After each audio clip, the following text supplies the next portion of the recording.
My name is Charlotte, and I raised my daughter Madison as a single mother for 28 years. I thought we were close. I was wrong. Mom, seriously, your room smells awful, Madison said, wrinkling her nose as she stood in my bedroom doorway. Like old lady and mothballs. It's disgusting. I looked up from folding laundry. Madison, that's hurtful. It's honest, she shot back. When are you going to update this place? It's embarrassing. My mother, Grace, sat in the living room listening. She was 86 and had been staying with me for the past 3 months while recovering from hip surgery. Madison, your mother works hard, Grandma Grace said softly. Whatever, Madison rolled her eyes. I'm just saying, some people know how to make something of themselves. That stung. I worked as a hospice nurse, long shifts, modest pay. Madison had become a pharmaceutical sales rep, making 6 figures. I'm proud of my work, I said quietly. Sure, Mom. Keep telling yourself that. Over the next few weeks, Madison's comments got worse. God, Mom, do you ever look in a mirror? She asked during Sunday dinner. Your hair is so gray. You look ancient. Madison, Grandma Grace snapped. What? I'm helping her. You're being cruel, I said. Madison laughed. You're too sensitive. This is why you're alone. My mother pulled me aside later that evening. Charlotte, I need to tell you something. What is it, Mom?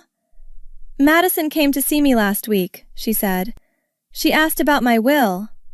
My stomach dropped. What did she say? She said you weren't capable of handling finances, that I should leave everything directly to her. Grandma Grace's eyes filled with tears. She said you'd waste it all. That's not true, I whispered. I know, honey. She squeezed my hand. But there's more. She said if I left anything to you, she'd contest it. She said she'd prove you were manipulating me. I felt sick.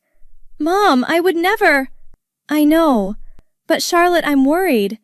Madison isn't the girl we raised. The next day, Madison stopped by while Grandma Grace was napping. We need to talk, Madison said, closing the door. About what? About Grandma's estate. She crossed her arms. I know she has money. The house in Palm Springs, the investments, everything. Madison, that's not our business.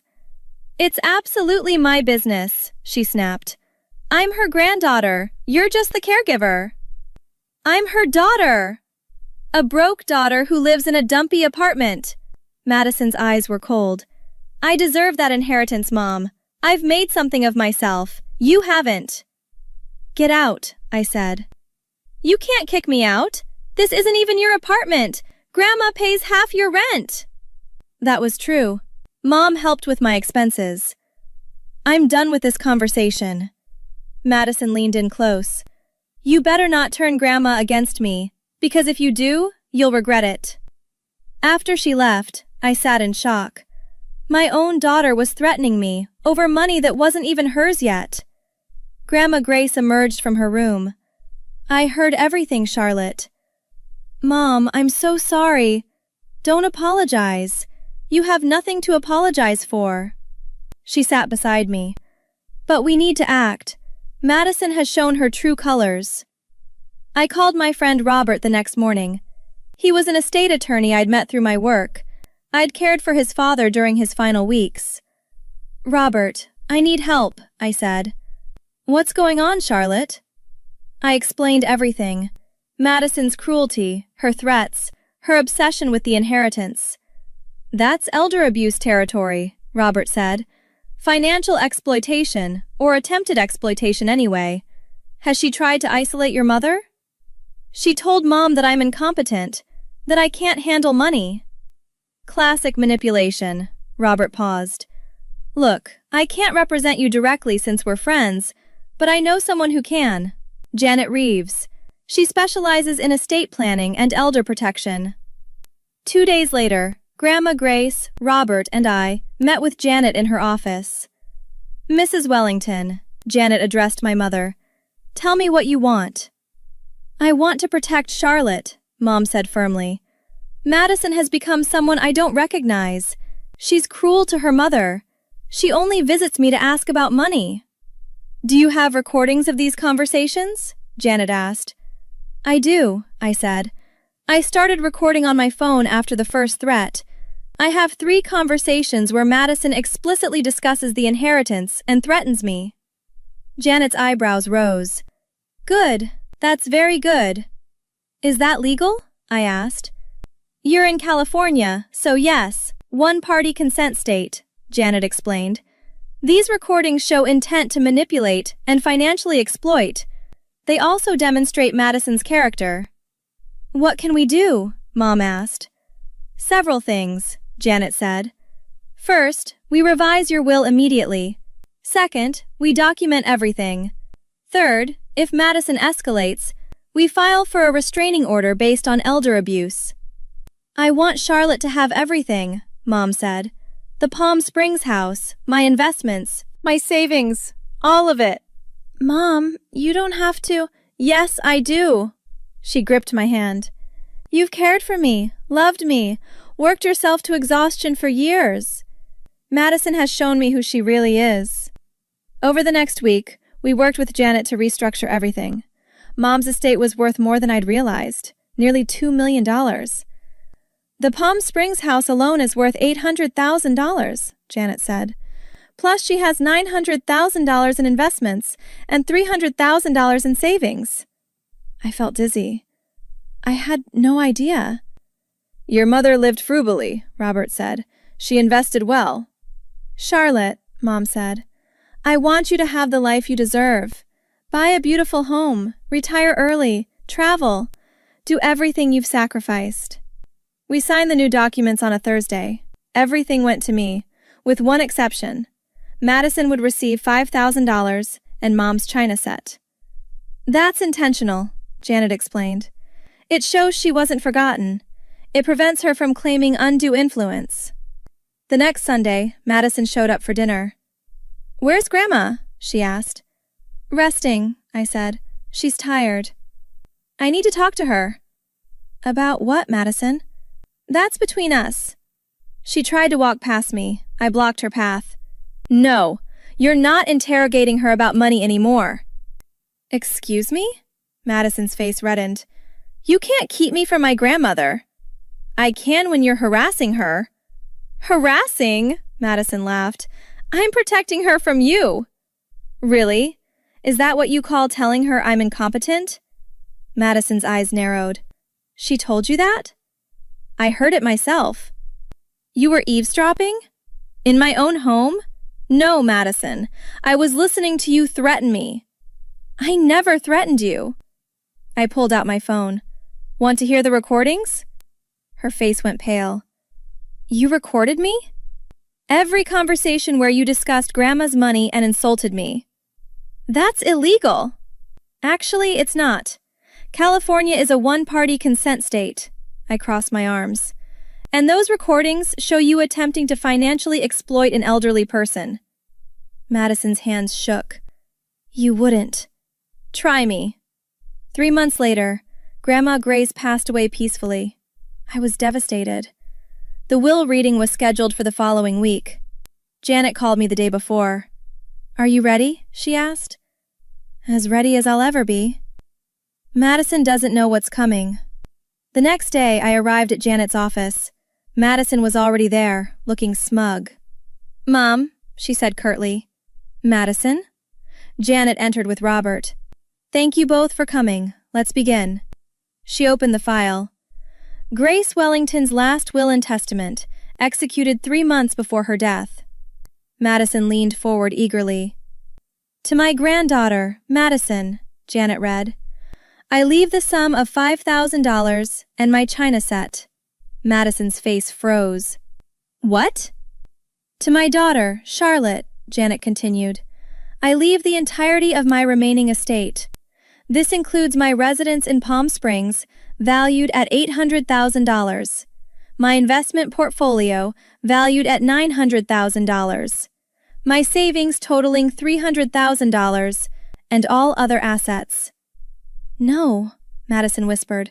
That's wrong. The will is valid and properly executed, Janet said. She manipulated her, Madison shouted. My grandmother would never. Your grandmother was of sound mind, Robert said. I witnessed the signing. She knew exactly what she was doing. This is fraud. Madison turned to me. You poisoned her against me. I didn't have to, I said quietly. You did that yourself. What are you talking about? Janet slid a folder across the table. These are transcripts of recorded conversations. You repeatedly threatened Charlotte and discussed your expectation of inheriting. Madison's hands trembled. I was trying to protect her. From what? I asked. From her own daughter, who cared for her every day? You were after her money. I never asked Mom for a penny. You're the one who kept bringing it up. Madison's face twisted with rage. I'll contest this. I'll take you to court. You can try, Janet said. But given these recordings, you'll lose. And it will cost you far more than $5,000 in legal fees. I don't care about the money. Really? I asked. Because every conversation we've had for 6 months has been about money. If you contest this will, Robert said, we'll file elder abuse charges. The recordings are evidence. You could face criminal prosecution. Madison stared at him. You can't. We can, Janet confirmed.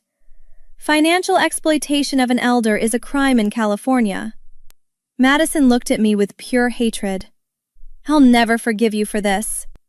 I didn't do this, Madison, I said. You did. 6 months later, I stood in my new home, a stunning 4-bedroom mansion in Riverside with a pool and mountain views. My friend Linda walked in. Charlotte, this place is incredible. I still can't believe it's mine. You deserve it. Grace would be so happy. Robert and his wife Susan arrived. Welcome, I said. This is beautiful, Charlotte, Susan said. The windows, the light, perfect. Thanks to you and Janet, I bought it outright, I said to Robert. No mortgage. Grace wanted you to have security, he said. We moved to the patio where friends gathered. Nurses, neighbors, people I'd cared for. Linda raised her glass. To Charlotte, and to Grace, who knew her daughter's worth. Everyone cheered. Has Madison reached out? Linda asked quietly. No. I heard she's telling people I stole her inheritance. That's ridiculous, Susan said. My phone buzzed. An unknown number. Mom, I know you're having a party. I saw it on Linda's Facebook. I want to talk. I showed Robert. It's her. What do you want to do? I typed. There's nothing to discuss. You made your choices. Another text. Please, I'm sorry. Can we meet? She's not sorry, Linda said. She just realized what she lost. Should I respond? Remember, Robert said, she didn't apologize when Grace was alive. She didn't come to the hospital or funeral. Only after the money. I typed. You had months to apologize. You told Grandma I was incompetent. You said my home smelled awful. Now you're sorry? No, Madison, I'm done. I blocked the number. Good for you, Susan said. Janet arrived with her husband. The house is gorgeous. Thank you for everything, I said. Grace did this, Janet said. She came to me before you called Robert. She said, my granddaughter is showing who she really is.